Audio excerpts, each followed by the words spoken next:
우리 아버지 하나님의 사랑하시는 성도 여러분, 평안하셨습니까?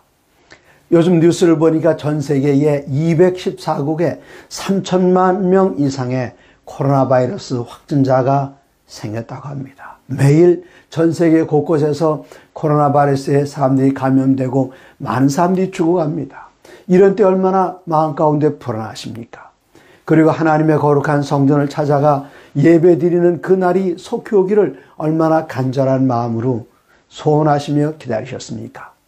지금 코로나 바이러스 때문에 많은 분들이 염려하고 계십니다마는 누가복음 21장 11절에 분명히 예수님께서 말씀하시기를 수많은 재림의 징조들 가운데 이 마지막 때는 전염병이 온 세상에 편만할 것을 예언하셨습니다. 그러므로 우리의 소원이 무엇입니까?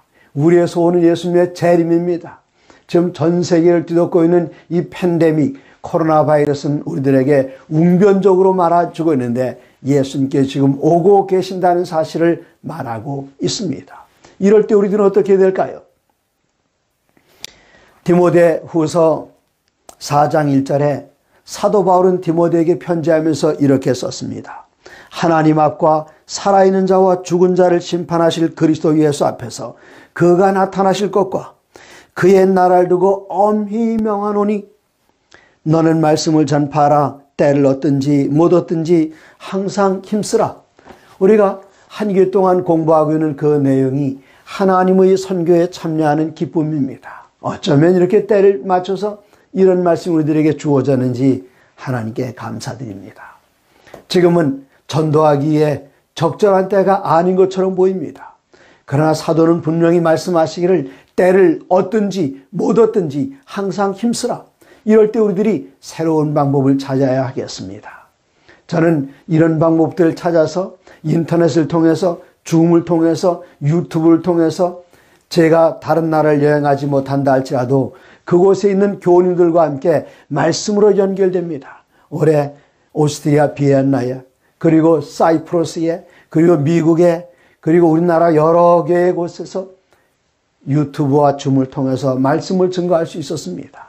여러분께서 줌을 통해서나 또 유튜브를 통해서 말씀을 전하실 수 없으시다면 전화기를 드시고 카톡을 매일 여러분께서 받으시는 1분 설교라든가 다른 목사님들의 그 귀중한 말씀을 사랑하는 친구들에게 카톡으로 전송해 줄 수 있습니다.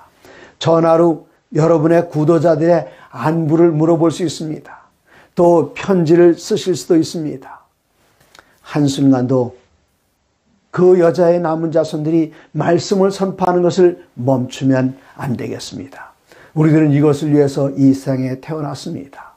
우리가 존재하는 목적입니다. 우리가 가지고 있는 모든 것들은 존재하는 이유가 있습니다. 눈은 보기 위해서 있고 귀는 듣기 위해서 있습니다. 우리들은 하나님의 영광을 위해서 창조되었습니다. 그리고 마지막 때에 그 여자의 남은 자손은 세 천사의 기별을 여러 나라와 족속과 백성과 방언에게 큰 소리로 증거하기 위해서 우리들은 이 세상에 존재합니다. 오늘 하나님의 선교에 참여하는 기쁨이란 한 기 동안의 주제를 마치는 날입니다. 오늘은 특별히 오늘 마치면서 믿음의 전진이란 제목으로 함께 말씀을 나누겠습니다. 예수님께서 이 세상에 오신 것은 하나님 아버지의 사랑을 보여주고 하나님이 어떤 분이신가를 분명하게 보여주기 위하여 오셨습니다. 구약 성경이 앞으로 오실 메시아에 대한 기록이라면 신약 성경은 예수님께서 오셔서 아버지의 사랑이 어떻게 나타나는가를 보여주시는 아름다운 기록들로 신약 성경이 기록되어 있습니다. 이제 아버지 하나님의 그 크신 사랑을 하나님이 세상을 이처럼 사랑하사 독생자를 주셨으니 이 놀라운 사랑을 우리가 맛보고 할 때에 우리 주위에 있는 사람들을 아버지 하나님께로 이끄는 그 사명이 여러분과 저에게 주어져 있습니다. 이럴 때 우리들은 어떤 마음을 가져야 하는가? 사도 바울은 빌립보서 2장 5절에 우리들에게 권면하시기를 너희 안에 이 마음을 품으라. 그 마음이 무슨 마음일까요? 빌립보서 2장 5절을 함께 펼쳐보시겠습니다. 너희 안에 이 마음을 품으라 곧 그리스도 예수의 마음이니 예수의 마음을 품으라고 하셨는데 예수께서는 어떤 마음을 갖고 계셨는가? 6절입니다. 그는 근본 하나님의 본체시나 예수님께서는 하나님보다 아래에 계신 분이 아니십니다. 하나님의 본체라고 말씀하셨습니다. 원래는 예수님께서는 하나님의 아들이 아니셨습니다. 그러나 우리들이 하나님의 아들의 지위를 잃어버리게 되었을 때에 그 하나님의 아들의 지위를 우리들에게 다시 회복시켜 주셔서 예수님께서는 자원하여 하나님의 아들이 되셨습니다. 이 놀라운 이야기를 일찍이 이사야 선지자는 이사야서 9장 6절에 이렇게 표현하셨습니다. 이는 한 아기가 우리에게 낳고 한 아들을 우리에게 주신 바 되었는데 아기가 태어났습니다. 이분이 누굴까요? 그분이 아들이 되셨는데 이분이 누구실까요? 이어서 이렇게 이야기합니다. 그의 어깨에는 정사를 메었고 그의 이름은 기묘자라 모사라 전능하신 하나님이라 영존하시는 아버지라 평강의 왕이라 할 것임이라 말씀하셨습니다. 예수님께서는 전능하신 하나님이십니다. 예수님께서는 아들로 오셨는데 그는 영존하시는 아버지십니다. 그러나 빌립보서 2장 7절에 계속됩니다. 빌립보서 2장 7절에 말씀하시기를 그는 하나님과 동등됨을 취할 것으로 여기지 아니하시고 7절 오히려 자기를 비워 종의 형체를 가지사 사람들과 같이 되셨고 예수님께는 자기를 완전히 비우셨습니다. 모든 것을 내려놓으셨습니다. 하늘 보좌를 내려놓으셨습니다. 하늘 천천만만한 천사들이 주님께 돌리는 그 영광을 내려놓으시고 완전히 자기를 비우시고 이 땅에 오셔서 예수님께서는 이 땅에 대접받기 위하여 이렇게 오신 것이 아니라 예수님께서는 다른 사람들을 섬기는 종이 되기 위하여 이 자리에 오셨습니다. 누구를 섬기셨는가? 높은 사람들을 섬기시는 예수님이 아니라 낮은 사람들을 섬기셨습니다. 배운 사람들도 섬기셨습니다만 못 배운 사람들을, 가난한 사람들을, 그리고 천대받는 식민지의 사람들을 섬기기 위해서 우리 주님께서는 오셨습니다. 주님께서 활동하신 것들을 보십시오. 저 갈릴리 바다, 그리고 저 남쪽 유대 지방, 특별히 갈릴리 이 지방은 평균 해수면 사해바다보다 훨씬 더 아래쪽에 내려가 있는 곳입니다. 예수님께서는 해수면보다 더 낮은 곳에 오셔서 사람들을 섬기시고 제자들의 발을 씻겨주시고 예수님께서는 마침내 8절 사람의 모양으로 나타나서 자기를 낮추시고 죽기까지 복종하셨으니 곧 십자가에 죽으심이라. 돌아가셔도 그냥 보통 돌아가시는 것이 아니라 아주 극악무도한 죄인들만 처형하는 십자가형을 예수님께서는 우리를 위하여 기쁨으로 감당하셨습니다. 그러므로 예수님의 제자된 우리들은 예수님처럼 말할 때에 온유하고 겸손하게 말하고, 다른 사람들을 도와줄 때에 그 사람이 도와달라고 손 벌릴 때에 도와주는 것이 아니라 그 사람의 필요가 무엇인지를 우리가 먼저 살펴보고 그 사람들의 필요를 따라 돕는 것, 이것이 바로 예수님께서 이 땅에 오셔서 우리들에게 보여주신 모본입니다. 예수님처럼 살아야겠습니다. 예수님처럼 말해야겠습니다. 예수님처럼 다른 사람에게 동정심을 보여줘야 하겠습니다. 그리고 희생해야 할 일이 있다면 우리들은 기쁨과 즐거움으로 예수님의 모본을 따라서 희생하는 삶, 이것이 우리 주님께서 제자된 우리들에게 기대하시는 삶입니다. 예수님께서는 제자들을 부르셔서 보내셨습니다. 저는 이 갈릴리 바다를 3번 가봤습니다. 갈릴리 바다 바로 옆에서 숙소에서 잠을 자고 아침에 일어나서 그 신선한 갈릴리 바다를 보는 것은 정말 볼 때마다 커다란 감동이었고 3번밖에 못 갔습니다만 몇 번 더 가보고 싶습니다. 여기 갈릴리 바다에서 잔뼈가 굵은 어부들이 있습니다. 베드로와 그의 형제 안드레, 그리고 야고보와 그의 형제 베드로의 형제 안드레 맞습니다. 그리고 야고보의 형제 요한, 이들이 이 갈릴리 바다 주위에서 살던 사람들입니다. 그들은 어부였습니다. 날이 화창한 날 새벽같이 일어나서 그 신선한 공기를 마시면서 갈릴리 바다 위에 그물을 펼 때에 만선이 될 정도로 고기를 많이 낚았습니다. 그런데 저쪽에서 나타나신 분이 계시는데 바로 주님이셨습니다. 예수님께서는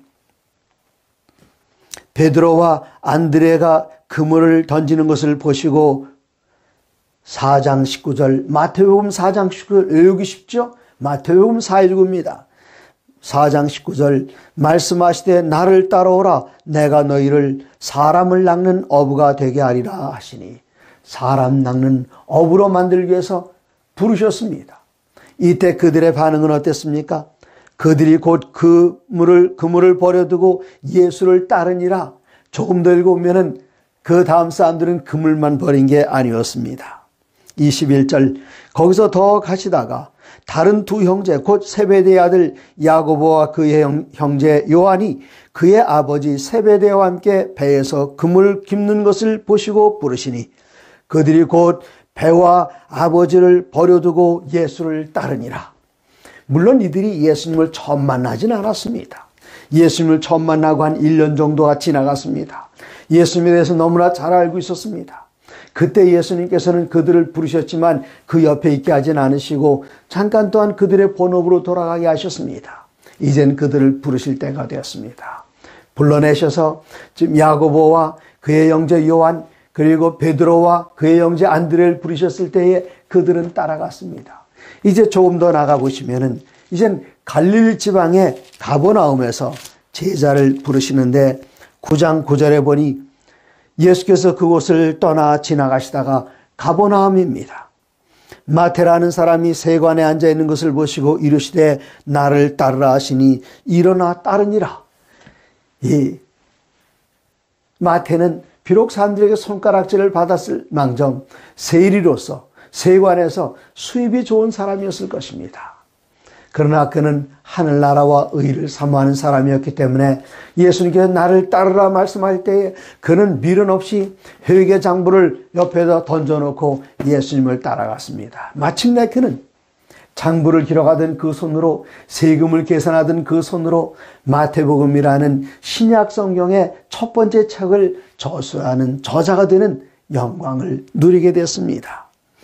예수님을 따라가는 것, 그것은 결코 쉬운 일만은 아니었습니다. 우리에게 주신 그 십자가를 짊어지고 예수님을 따라가야 했기 때문입니다. 예수님께서는 다양한 사람들을 불러내셨습니다. 예수님께서는 사마리아 여인을 불러내셨습니다. 그리고 예수님께서는 거라사의 광인을 불러내셨습니다. 그들이 예수님을 따르기를 원할 때에 예수님께서는 말씀하시기를 나를 따라오는 대신에 내 집으로 가서, 내 친척으로 가서, 내가 살던 마을로 가서 복음을 전하라. 내가 너에게 어떻게 했는가를 이야기하라. 그들이 예수님에 대해서 많이 공부하지도 않았습니다. 교리를 많이 공부하지 않았습니다. 다만 그들이 만난 예수님을 증거했을 뿐입니다. 거라사의 광인, 그는 데가볼리 10개의 마을을 다니면서 물론 집에서 시작했겠죠. 이웃집 친척들에게 복음을 전하고 데가볼리 지방으로 가서 데카폴리스 10개의 마을들, 도시를 다니면서 그가 증거했습니다. 여러분, 그 거라사에 그 무덤가에 맨날 그 쇠사슬에 묶였지만 그 끊어버리면서 자기 몸을 해치면서 무덤 속에 그 주위에 살면서 소리 지르던 그 미치광이를 아십니까?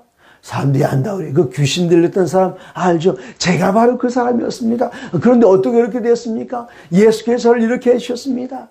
사람들은 이 사람의 증언하는 말을 듣고 예수를 믿었습니다. 한낮에 물을 길러 갔던 사마리아 여인 예수님을 만났을 때에 거기 물동이를 버려두고 마을로 들어가서 그런 사람들을 피하기 위해서 한낮에 우물가에 갔던 여인인데 그는 부끄러움도 잊어버렸습니다. 마을로 곧장 달려가서 사람들에게 내가 메시아를 만났다, 내가 여러 남자와 살았다는 것을 그에게 이야기하지 않았지만 이 모든 것을 나에게 했던 참 선자를 만났다 이야기할 때에 사마리아에 예수님을 따르고 믿는 사람들이 많이 나타났습니다. 예수님께서는 창기를 부르셨습니다. 예수님께서는 세리들을 부르셨습니다. 그리고 또 마침내 누구를 부르셨는가? 여기 사도행전 9장에서 한 사람을 불러내십니다. 9장 1절, 사울이 주의 제자들에 대하여 여전히 위협과 살기가 등등하여. 살기가 뭐지요? 살기는 사람을 죽이고자 하는 그런 사람에게서 뿜어나오는 그런 것입니다. 살기가 등등하여 누구를 죽이기 위해서? 그리스도인들을 죽이기 위해서. 그가 다메섹으로 가기 위해서 대제사장의 공문을 가져가다가 다메섹으로 가는 그 길에 예수님을 만납니다. 그리고 그가 변화됩니다. 사울이 바울이 됩니다. 어떤 사람이 되었는가? 9장 15절에 주께서 이르시되 가라, 이 사람은 내 이름을 이방인과 임금들과 이스라엘 자손에게 전하기 위하여 택한 나의 그릇이라. 그는 누구에게 전한다고 했습니까? 여기에 언급하기를 첫 번째는 이방인들에게 전할 사람이다. 그리고 낮은 계층의 사람들 뿐만 아니라 많이 배운 사람들, 사회적으로 있는 사람들, 심지어 임금에게 복음을 전하기 위해서 내가 택한 그릇이다. 그러나 누구도 잊어버리진 않는가? 이스라엘 자손들도 잊어버리진 않았습니다. 사울 곧 바울이 회심한 다음에 그가 제일 먼저 하는 것은 9장 20절, 사울이 다메섹에 있는 제자들과 함께 며칠 있을 새 즉시로 각 회당에서 예수가 하나님의 아들이심을 전파하니, 그는 예수님을 만나자마자 즉시로 예수님을 전파했습니다. 그런데 그 다음에 사도행전 좀 더 읽어보면 재미있는 이야기가 납니다. 여기 24절 3절, 여러 날이 지나매 유대인들이 사울 죽이기를 공모하더니 그 계교가 사울에게 알려진지라. 그들이 그를 죽이려고 밤낮으로 성문을 지키거늘 그의 제자들이 밤에 사울을 광주리에 담아 성벽에 달아 내리니라. 여기에는 약간의 그 간격 인터벌이 있습니다. 사울이 회심하자마자 다메섹 사람들에게 복음 전했습니다. 그리고 그는 어디로 갔는가? 지금 여기에 광주리에 매달려 내려온 그 사건을 사도 바울은 고린도전서 11장에서 언급하셨습니다. 고린도후서 11장에서 32절입니다. 다메섹에서 아레다 왕의 고관이 나를 잡으려고 다메섹 성을 지켰으나 나는 광주를 타고 들창문으로 성벽을 내려가 그 손에서 벗어났노라. 여기 사도 바울이 회심하고 그는 그때 어디로 가는가 하면 아라비아로 갑니다. 그런데 아라비아에 그냥 기도하러만 간 것이 아니라 아라비아에 전도하러 갔어요. 왜 그러는가? 다메섹에서 이방인들에게 전도하기에 가장 좋은 그 길목이 저 동쪽으로부터 상인들이 지나가는 골목이 있는데 그 골목이 오늘날 요르단의 페트라입니다. 그 요르단의 페트라는 고대의 나바테아 왕국이란 왕국이 있었는데 여기에 사람들이 많이 지나가는 교역로였기 때문에 그곳에서 복음을 전하면 여러 곳으로 복음이 퍼질 것을 안 사도 바울은 곧장 그곳으로 가서 복음을 전했어요. 그런데 그 복음 전하는 것이 어떤 사람들에게는 방해가 됐기 때문에 여기 나바테아의 왕국의 왕 이름이 아레바였습니다. 아레다 왕이었습니다. 그래서 다메섹에서 아레다 왕의 고관이 나를 잡으려고 다메섹 성을 지켰으니, 이 다메섹은 어느 나라 누구의 지배를 받고 있었는가 하면은 여기 아라비아의 왕국 나바테아 왕국의 아레다 임금의 지배를 받고 있었어요. 아레다 임금은 누구였는가 하면 헤롯, 그 헤롯 안디바의 장인이었습니다.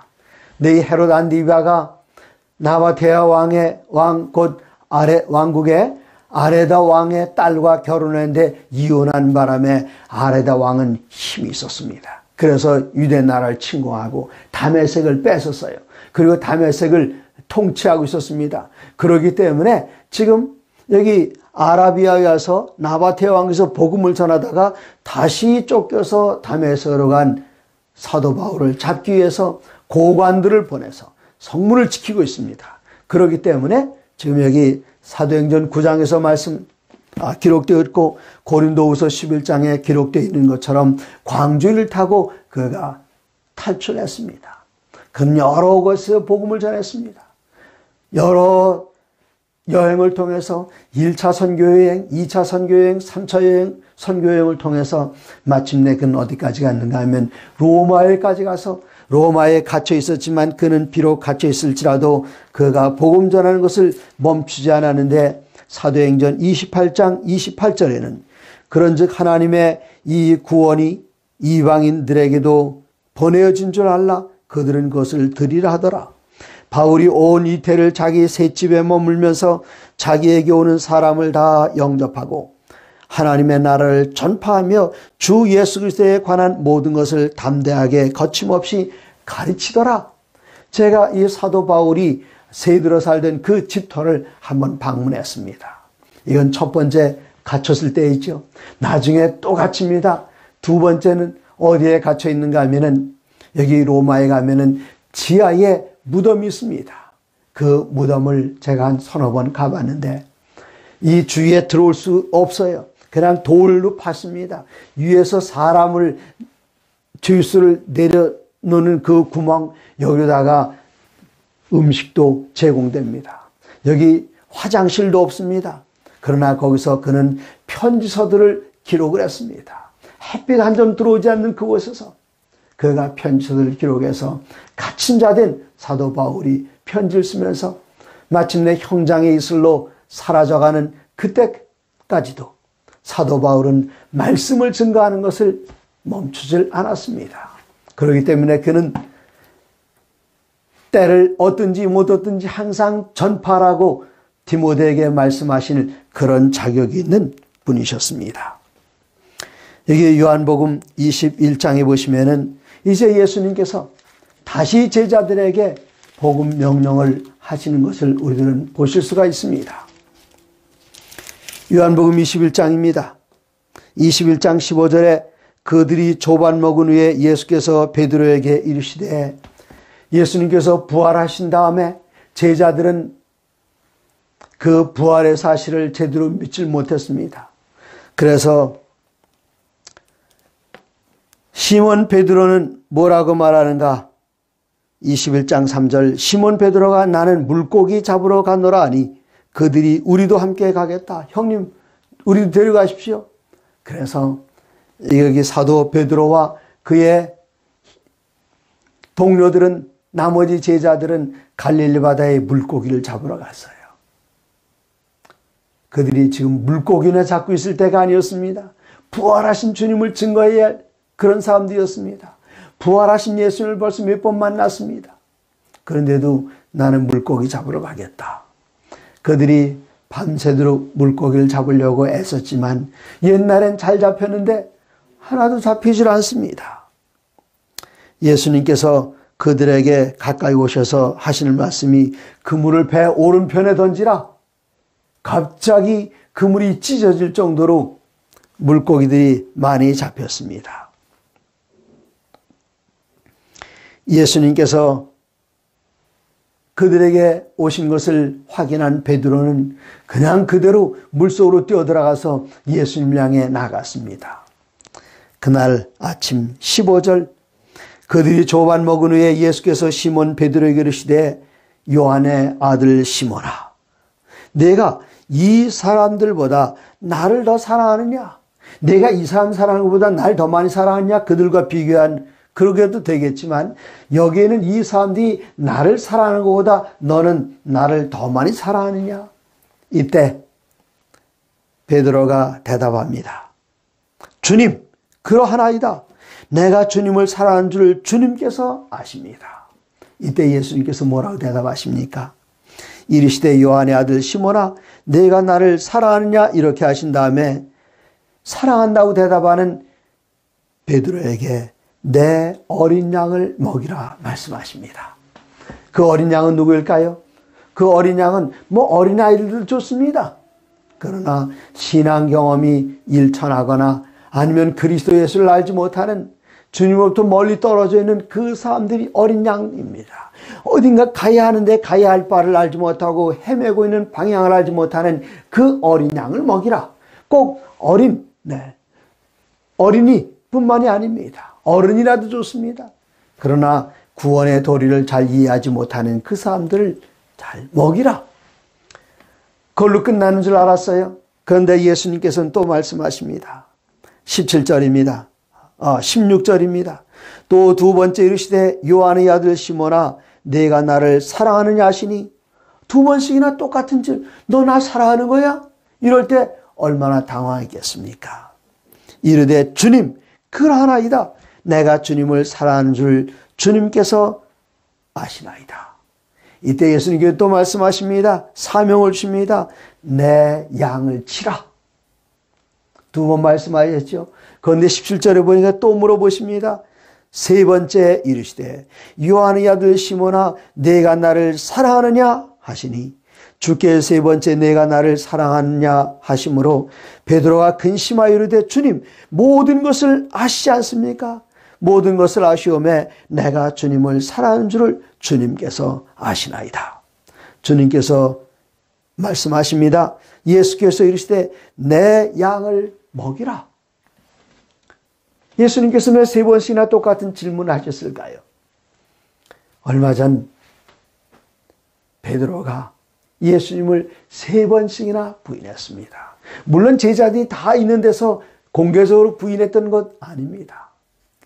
그러나 그 소문이 다 났겠지요. 요한이 그거 봤습니다. 요한이 말 전하고 누구 난처하게 할 그런 분 아니었지만 사람들이 다 알게 됐어요. 얼마나 부끄러웠을까요?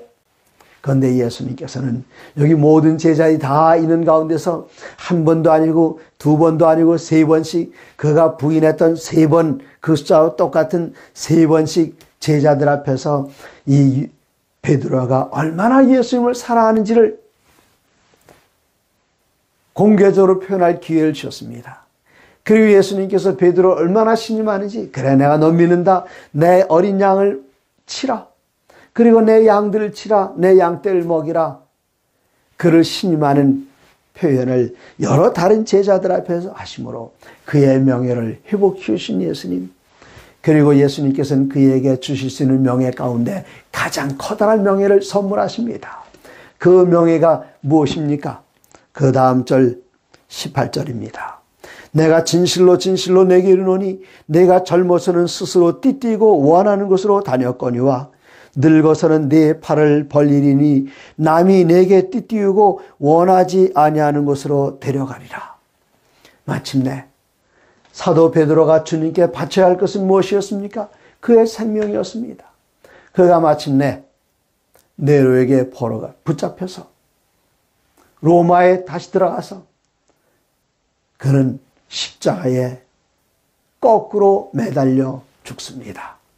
우리 주님께 똑바로 돌아가시는데 내가 감히 어떻게 주님처럼, 그것은 안 된다. 제 소원이 있습니다. 이왕 달아주려면 거꾸로 매달아 주십시오. 그는 그것을 두려워하지 않았습니다. 기쁨으로 받아들였습니다.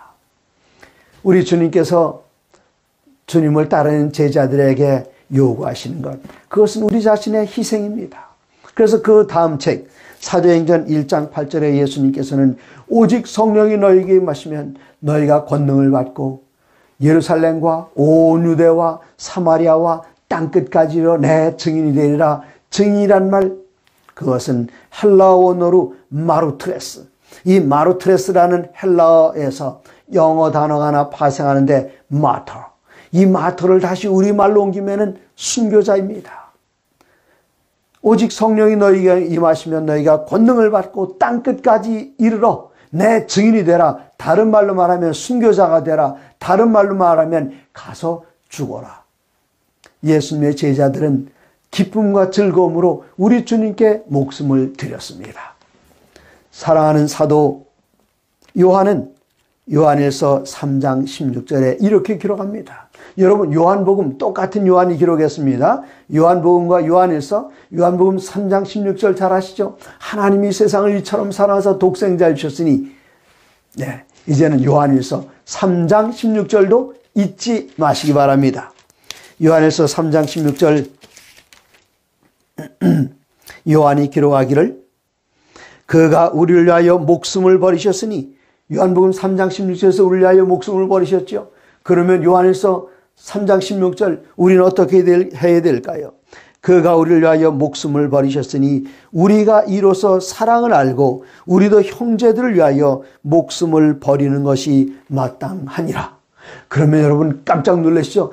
그럼 내 목을 지금 내놓으라고요? 죽으라고요? 걱정하지 마십시오. 그 다음 절 보시면 이렇게 계속됩니다.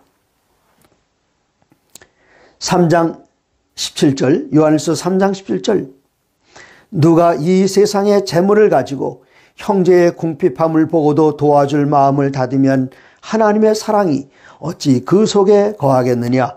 자녀들아, 우리가 말과 혀로만 사랑하지 말고 행함과 진실함으로 하자. 우리 주님께서 우리를 위하여 목숨을 주셨습니다.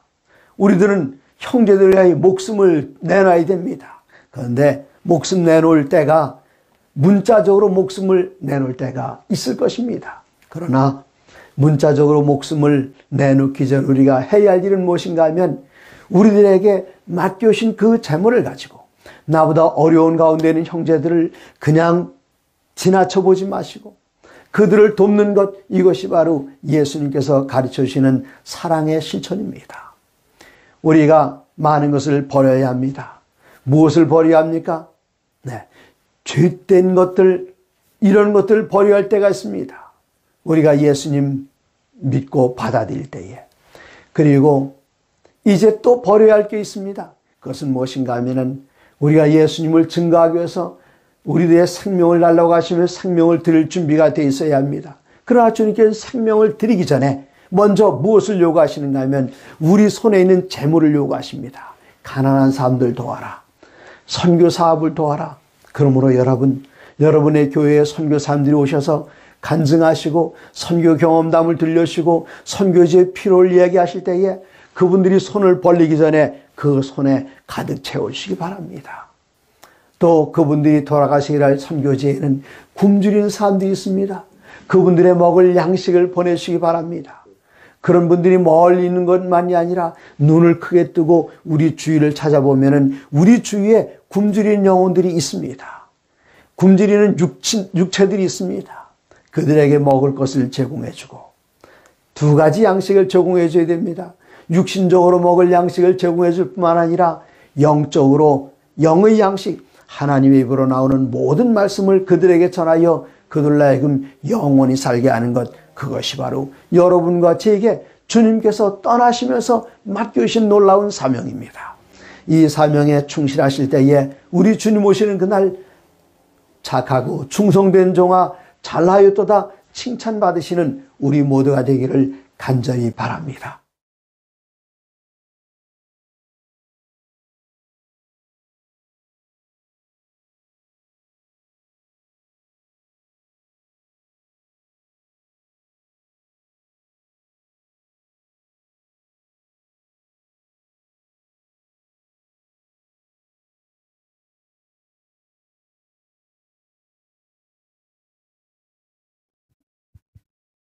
예, 성도 여러분 잘 지내셨어요? 오래간만이신 것 같아요. 그렇죠? 어떻게 다 건강하게 잘 지내셨죠? 예. 이렇게 교회에 오래간만에 오니까 또 항상 느끼는 거지만 또 어느 곳에서나 우리가 예배할 수 있지만 이 교회라는 곳이 주는 이 장소가 주는 그 평안, 마음의 평안함이 있는 것 같습니다. 이 교회 딱 발을 디디면 벌써 좀 이 마음이 좀 편안해지면서 그런 마음이 있는 것 같습니다. 벌써 이 바이러스로 인해서 저희가 또 이렇게 온라인으로 예배드리고 또 조금씩 또 교회에 나와서 이렇게 조심스럽게 예배를 드리는 사이에 벌써 한 기가 훌쩍 지나갔습니다. 오늘이 벌써 몇째 안식일이죠? 예, 13째 안식일이 되었습니다. 그래서 이제 한 기를 마무리하면서 우리가 이제 또 저번 기에 했던 것처럼 우리가 교과 퀴즈를 통해서 이렇게 한 기 교과를 좀 돌아보고 또 참여하시는 분들께 또 이렇게 푸짐한 선물을 또 준비해서 드리는 그런 시간을 좀 가져볼까 하는데요. 우리 저번에 했던 그 퀴즈가 좀 기억나시나요? 예, 우리 어떻게 참여하셨었죠? 예, 전화기를 통해서 이제 참여를 하셨는데 오늘도 마찬가지로 집에서 예배드리시는 분들도 계시니까 우리가 다 같이 참여할 수 있도록 이 전화기를 사용해서 참여를 하도록 하겠습니다. 지금 원래 교회에서는 또 전화기를 다 이렇게 꺼놓으시고 하셨겠지만 지금은 다시 전화기를 빼셔서 전원을 켜시고 저번에 했던 것처럼 이 카카오톡이나 아니면 뭐 메시지를 사용해서 저에게 개인적으로 이 교회 카톡 말고 개인 카톡을 좀 오픈을 하셔가지고 이 답을 저한테 이렇게 보내주시면 저희가 그거를 이제 카운트를 하도록 하겠습니다.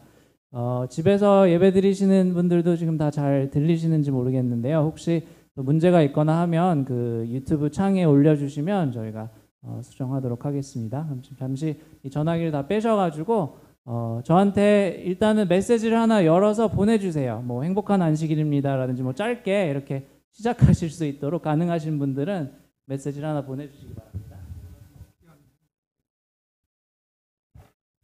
어렵게 하실 필요 없고 그냥 누구한테 이렇게 메시지 보내듯이 제 이름을 좀 찾으셔가지고 이 카톡에 다 등록이 돼 있으셨으면 좋겠는데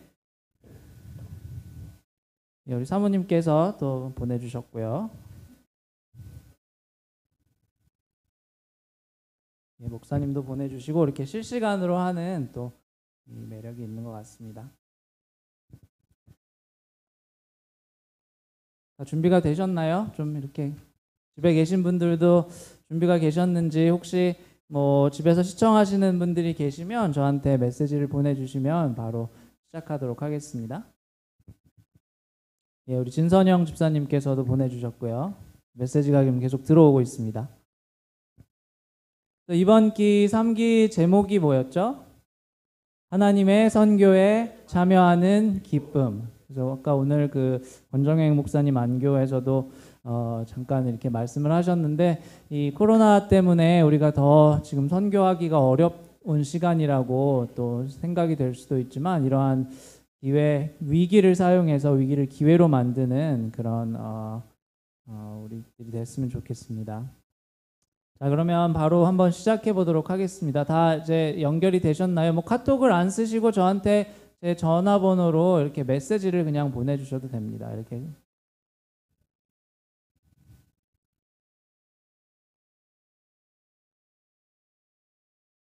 네, 그리고 안지환 사모님께서도 보내주셨고 연결이 지금 된 것 같습니다.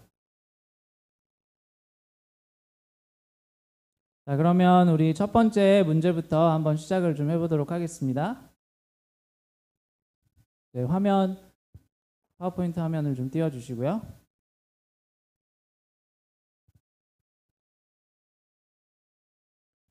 예, 우리 첫 번째 문제입니다. 이 빈칸에 들어갈 단어를 찾으셔서 저한테 보내주시면 되는데요. 이것은 뭐뭐는이죠. 는 예수님을 전하는 것이다.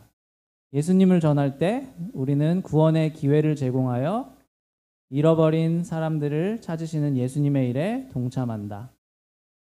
네, 우리 정답이 속속 들어오고 있습니다. 이 문제가 난이도가 그렇게 어렵지는 않은 문제인 것 같은데 이것은 예수님을 전하는 거. 예수님을 전하는 게 뭐죠?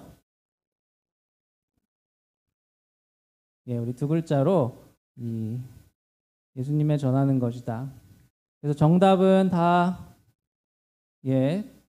정답도 들어오고 또 오답이 또 들어오기도 하는데 이게 정답이 들어오다가 이제 갑자기 또 오답으로 좀 살짝 바뀌는 분위기예요. 지금 이 카톡을 보니까 정답이 딱 이거네 하고 오다가 또 바뀌는 분위기인데 다 이제 보내신 것 같습니다.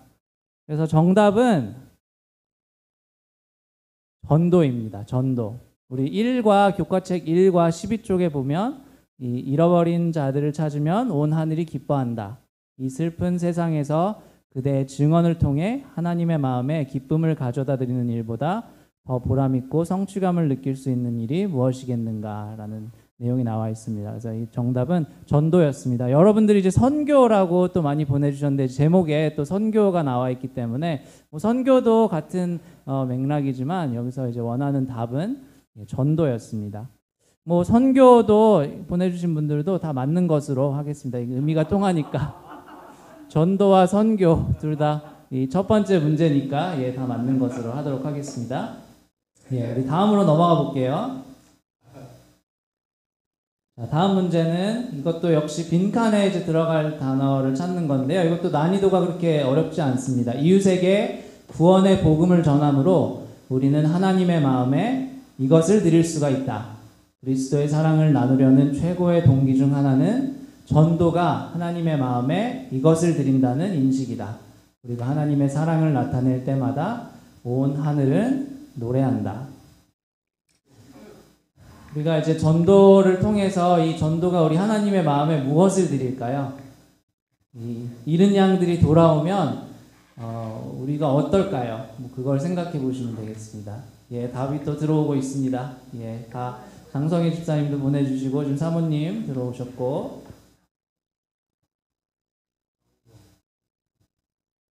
이것도 그렇게 어려운 난이도는 아니었기 때문에 너무 또 어렵게 생각하지는 마시고 답을 막 이거 걸리면 맞겠지 하고 여러 개 보내주시는 분들이 계시는데 될 수 있으면 하나로 보내주시면 좋겠습니다. 우리 뭐 맥락은 다 박대휘 집사님도 보내주셨는데 아주 좋은 단어들이 다 나오고 있습니다. 영광 나오고 있고요. 또 사랑 나오고 있고 찬양 나왔고요. 다 맞는 말이지만 저희가 여기서 찾는 답은 바로 기쁨이었습니다. 쉽게 가장 쉬운 단어죠, 그렇죠? 그래서 1과 이제 12쪽에 보면 잃은 자들을 찾으면 온 하늘이 기뻐한다. 이 슬픈 세상에서 그대의 증언을 통해 하나님의 마음에 기쁨을 가져다 드리는 일보다 더 보람있고 성취감을 느낄 수 있는 일이 무엇이겠는가. 그래서 우리가 정말 이 어린 양을 찾을 때 그 찬미가에 있는 것처럼 기쁜 일이 있어 하늘 종치네 이렇게 정말 그 찬미가 있잖아요. 그래서 이 하나님의 마음에 기쁨을 드릴 수 있는 우리들의 삶이 됐으면 좋겠습니다. 그래서 많은 분들이 또 답을 맞춰주셨고요. 다음 문제로 넘어가도록 하겠습니다. 요거는 이제 성경절에 관한 문제인데 이걸 아시면 바로 대답을 하실 수도 있을 거예요. 그래서 이 다음 문제는 베드로후서 3장 9절에 나타난 하나님의 진심입니다. 오직 주께서는 너희를 대하여 오래 참으사 아무도 이것 하지 아니하고 다 이것 하기에 이르기를 원하시느니라. 이건 두 단어를 다 같이 잘 맞춰주셔야 됩니다. 아무도 오래 참으사 아무도 이것 하지 아니하고 다 이것 하기에 이르기를 원하시느니라. 비슷한 의미를 가진 단어들이 많기 때문에 조금 헷갈리실 수도 있는데 베드로후서 3장 9절에 나타난 말씀이니까 또 혹시 하시면 성경책을 잠깐 참고하셔도 되겠습니다. 우리 장성규 집사님께서도 또 보내주셨고 여러분들이 지금 또 보내주시고 계십니다. 예, 참고로 장성규 집사님께서 맞추셨네요. 예, 잘 맞추셨는데 아마 이 성경책을 얼른 보지 않으셨나 하는 생각이 드는데, 예, 우리 진선영 집사님도 보내주시고 또 집에서 참여하시는 분들이 많이 또 보내주시고 계십니다. 네, 사모님께서도 보내주셨는데 반 맞추셨어요. 힌트를 드리면. 네, 다 근데 맞는 의미인데 이 성경적에 나오는 그 단어를 사용해서 맞춰주시면 좋겠습니다. 네, 여기 다. 아니 아까 저거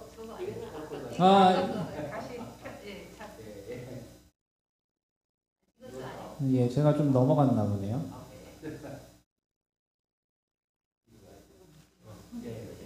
예, 우리 정답은 바로 이 베드로서 3장 9절에 있는 오직 주께서는 너희를 대하여 오래 참으사 아무도 멸망하지 아니하고 다 회개하기에 이르기를 원하시느니라. 멸망은 좀 많이 맞추시는 것 같은데 이 두 번째 단어는 조금 헷갈리실 수 있을 것 같아요. 뭐 구원하기에 이르기를이라고 뭐 이렇게 생각할 수도 있고 여러 가지 다 맞는 단어들이 있지만 이 회개가 여기서 원하는 성경절에 나와 있는 단어였습니다. 아무도 멸망하지 않고 회개하기를 원하시느니라. 그래서 1과 16쪽에 하나님은 사람을 구원하는 일에 열정적이시다.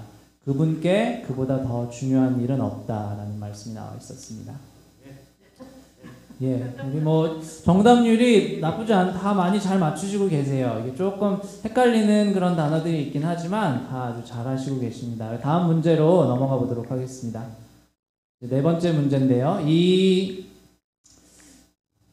단어는 이 밑에 지금 이제 없어졌는데 이 나와 있는 내용을 이제 네 글자로 요약을 해서 말씀을 해주셔야 돼요. 네 글자입니다. 이것을 네 글자, 교과책에 나와 있는 내용입니다. 그래서 이게 무엇인지 네 글자로 맞춰주시는 게 문제입니다. 전도는 예수님이 나를 위해 과거에 무슨 일을 하셨고 지금 무슨 일을 하고 계시며 앞으로 어떤 일을 하실지 말하는 것이며 그 결과 내 삶이 중요해요. 내 삶이 이 답에 영향이 있습니다. 힌트입니다. 내 삶에 일어난 변화를 보여주는 것이다.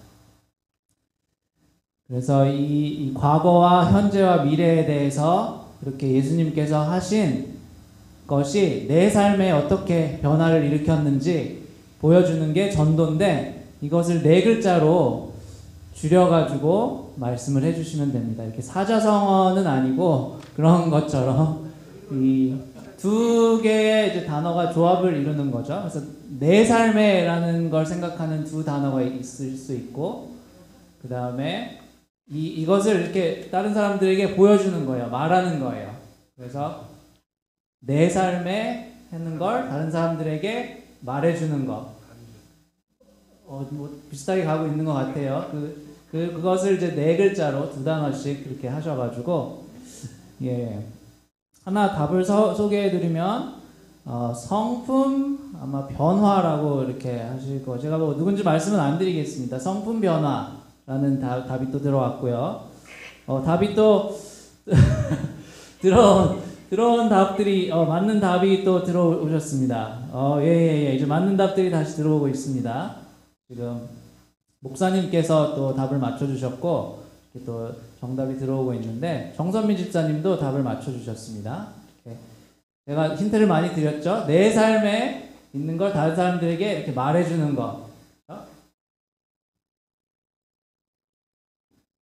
그렇죠. 예. 그 뒤에 단어는 맞는데 이 앞에 그 네 글자로 말씀을 해주시면 이제 답을 얘기할까요? 이제 다 대충 이제 답이 들어온 것 같은데 조금 어려운 문제였는데요. 네, 또 답을 소개해드리면 이제 변화된 삶이라고 또 보내주신 분이 계시고 정답은 바로 개인 간증이었습니다. 예, 이 개인 간증에 관한 걸 설명을 한 거죠. 그래서 전도가 나에게 이렇게 나를 변화시킨 거를 다른 사람들에게 알려주는 게 이제 개인 간증이라는 단어였습니다.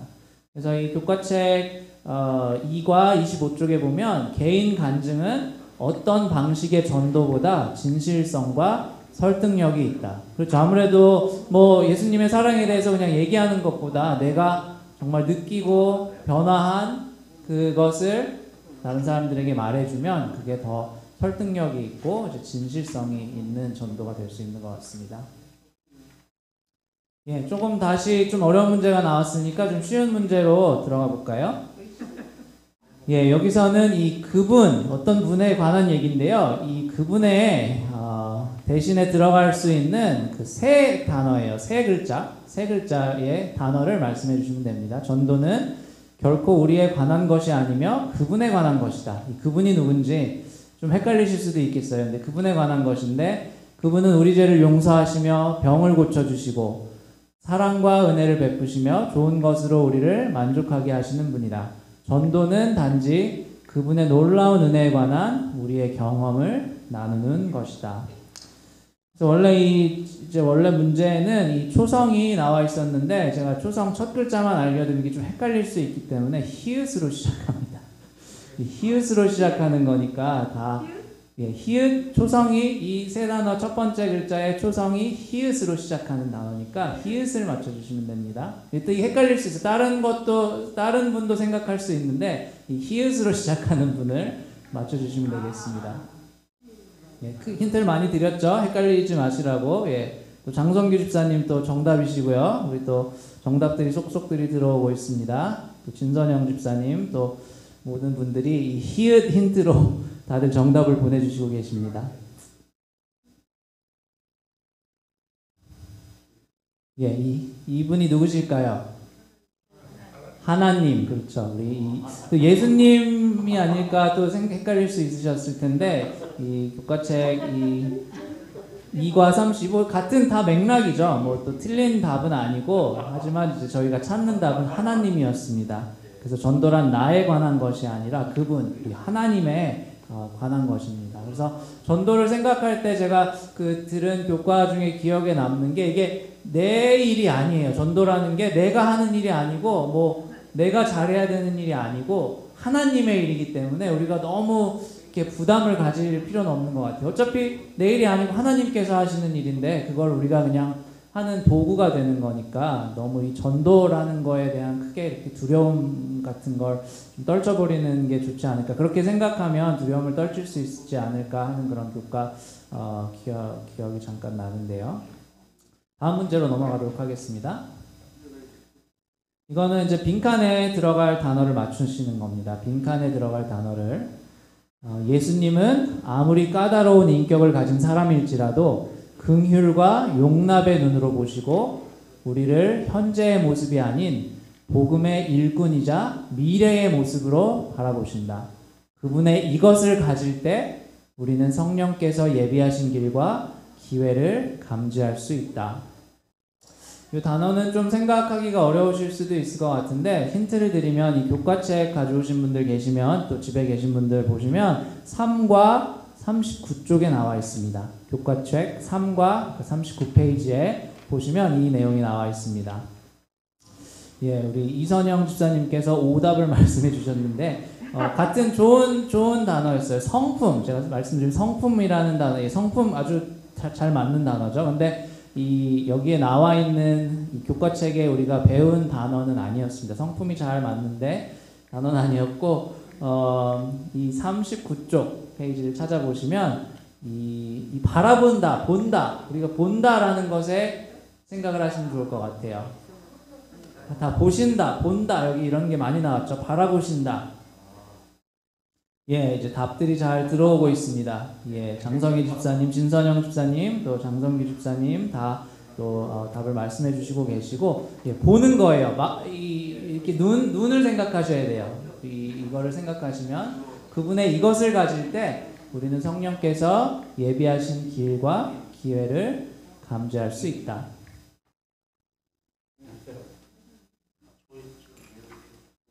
예, 바로 정답은 우리 다 많이 맞춰주셨는데요. 정답은 그분의 시선이었습니다. 시선. 그래서 우리가 예수님의 시선을, 그분의 시선을 가질 때 우리는 성령께서 예비하신 길과 기회를 감지할 수 있다. 그래서 39쪽에 전도는 우리의 마음이 아닌 예수님의 마음으로 할 때 가능하다. 저희 마음으로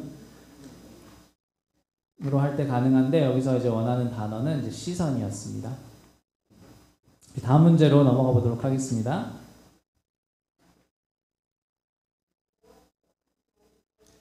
이거는 조금 이제 난이도가 있을 수 있는데요. 이 글씨가 잘 안 보이는데 여기에 보기에 5가지 단어가 나와 있습니다. 여기 시선, 봉사, 치유, 믿음, 복음 이렇게 5가지가 나와 있는데 이 5가지 단어를 순서에 맞게 여기에 이 나와 있는 문장의 순서에 맞게 맞춰주시는 게 문제입니다. 예수님은 우리를 이것하고 구원하실 뿐 아니라 우리가 다른 사람을 위해 이것을 전하고 이것 할 수 있도록 우리의 마음과 이것까지 고치기를 원하신다. 이것을 가진 누군가가 데려오지 않으면 예수님께로 결코 나아오지 못할 사람들이 많다. 그래서 이거는 3과 40쪽을 참고하시면 좀 힌트가 되실 수 있겠습니다. 3과 40쪽에 나와 있는 복음인데요. 시선, 봉사, 치유, 믿음, 복음. 좀 헷갈리실 수 있는데 이거를 하나씩 한번 이 단어들을 잘 맞추셔서 이 순서를 맞추시면 되겠습니다. 일단은 우리를 예수님께서 이것 하실 수 있는 것은 딱 하나밖에 없는 것 같죠? 그렇죠? 이 단어들 중에 이것하고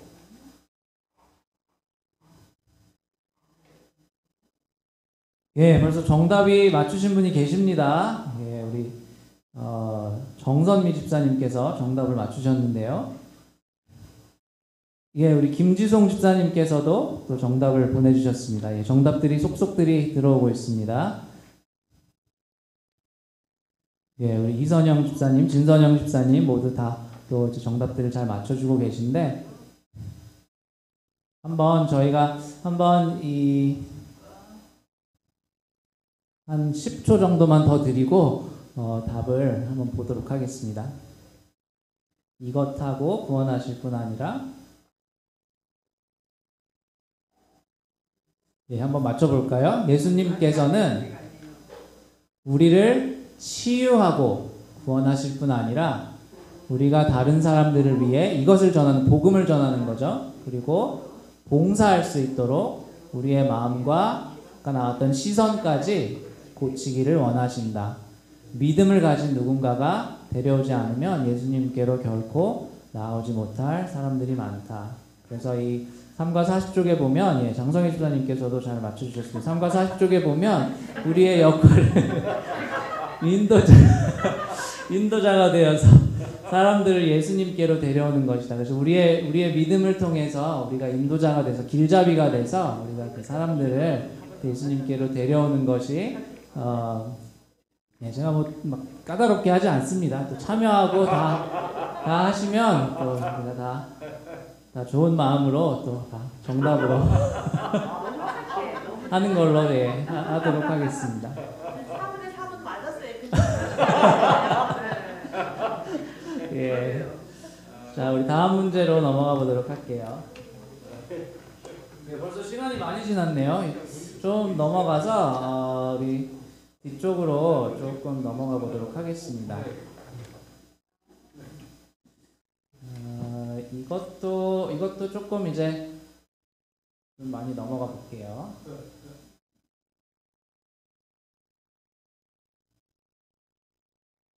우리 그림 문제가 있기 때문에 우리 또 이 그림을 사용하는 예, 여기 이제 보시면 여기 이제 그림이 5개가 있는데 이 그림을 보시면서 여기에 맞는 이 5단어가 있습니다. 이 5단어가 있는데 이 그림을 보시고 힌트를 얻으셔서 여기에 맞는 이 5단어를 맞춰주시면 됩니다. 일단은 이렇게 그래프 같은 게 쭉 올라가는 게 있죠. 올라가는 게 있고 그 다음에 저기 달려있는 거는 그 굴비 같이 생겼어요.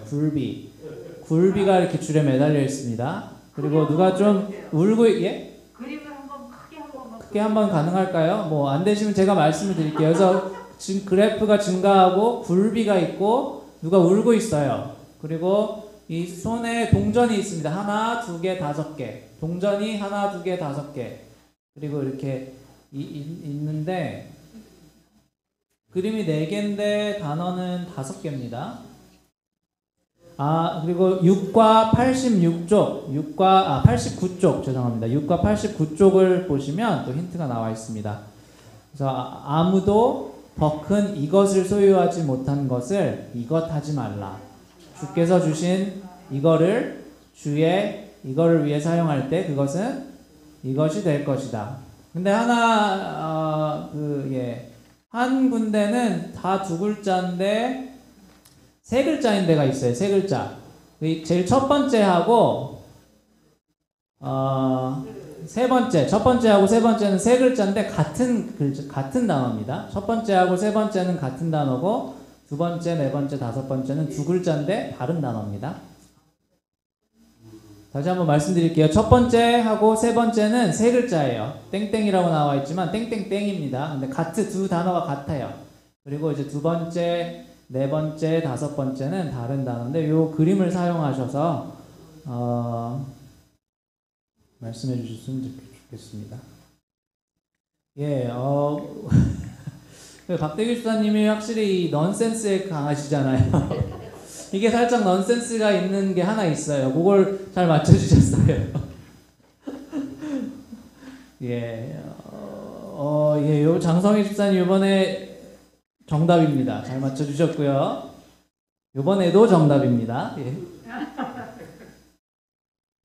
자, 여기 난이도가 조금 헷갈리실 수가 있죠. 우리 진선영 집사님도 보내주시고 다 정답을 보내주시고 계십니다. 그래서 요 그래프와 굴비와 또 우는 모습과 봉전들 한번 답을 맞춰볼까요? 영광불비. 맞았어요. 영광이 단어 하나 정답 중에 하나였는데요.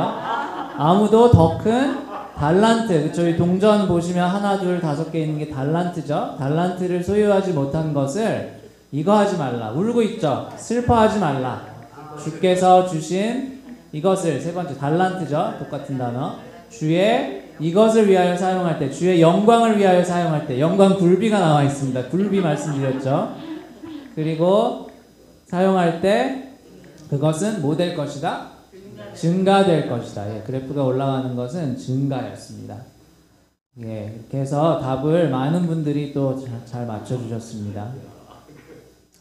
자, 그리고 우리가 한 문제만 더 하고 오늘 이 마무리를 해볼 텐데요. 바로 다음 문제는 이것도 역시 그림 문제입니다. 우리 그림 문제인데 이 그림을 보시고 이것이 상징하는 것을 하나 맞춰주시면 됩니다. 이 여러 개의 이제 그림이 있는데 이 그림을 보시고 상징하는 것을 맞춰주면 될 텐데요. 제가 이걸 알려드릴게요. 제일 처음에 나오는 건 방망이에요. 이렇게 누구를 때릴 수도 있는 이 방망이.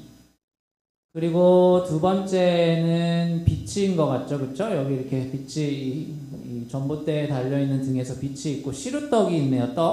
떡이 있고 그리고 이 촛불, 이 불이 있죠, 불이 있고 그 다음에 이 씨앗이 있는데 이 씨앗이 무슨 씨인지 그렇죠. 씨앗은 해바라기 씨처럼 보이는데 여기서는 중요한 건 해바라기는 큰 의미가 없고 이제 씨앗이 의미가 있습니다. 씨앗. 그래서 이 그림들이 의미하는 것을 맞춰주시면 됩니다. 두 글자입니다. 힌트를 드리면 두 글자인데 이것은 7과 100쪽에 나와 있습니다. 7과 100쪽. 정답들이 들어오고 있습니다. 우리 박대규 집사님이 정답을 맞춰주셨고요. 두 글자에 의미하는 이 단어 7과 100쪽에 나오면 이것들이 무엇을 상징하는지 힌트를 얻으실 수 있습니다. 우리 진선영 집사님께서도 또 정답을 맞춰주셨고 장성희 집사님 또 계속해서 김지송 집사님 또 사모님 다 정답이 지금 들어오고 있습니다. 그래서 이것들이 의미하는 게 무엇일까요? 정답이 계속해서 들어오고 있어요. 다 지금 정선미 집사님 다 맞춰주고 계십니다. 목사님께서도 보내주셨고요. 그래서 이것을 말씀드리면 바로 정답은 뭐였죠? 말씀입니다. 말씀. 7과 100쪽에 예레미야에 따르면 하나님의 말씀은 마치 불과 방망이 같다. 그것은 우리 삶에서 죄의 찌꺼기를 태우고 완고한 우리의 마음을 깨트린다. 우리의 마음을 깨트리는 방망이 같은 게 우리 말씀이라고 나와 있습니다. 또 말씀을 또한 씨앗으로 비유하셨는데 이 씨앗의 특징은 생명을 주는 것이에요. 그래서 예수님께서는 자신의 말씀을 영양이 풍부한 또 떡에 비유하셨죠. 떡에 비유하셨고 주의 말씀은 등불이요 빛이기도 하다. 이 등불과 또 빛 이런 것들이 하는 게 이제 말씀이었습니다. 그래서 우리 또 시간이 많이 지났기 때문에 오늘 또 남아있긴 하지만 오늘 여기서 이제 교과는 마무리하고 정말 이 선교에 관해서 저희가 또 그 토의교과 이번 기회에서는 이제 토의교과식으로 또 방송을 들었고 또 시간이 너무 길 때는 또 그 최경천 교수님과 오늘같이 또 권정행 목사님의 을 통해서 우리 이 삼과를 배웠는데요.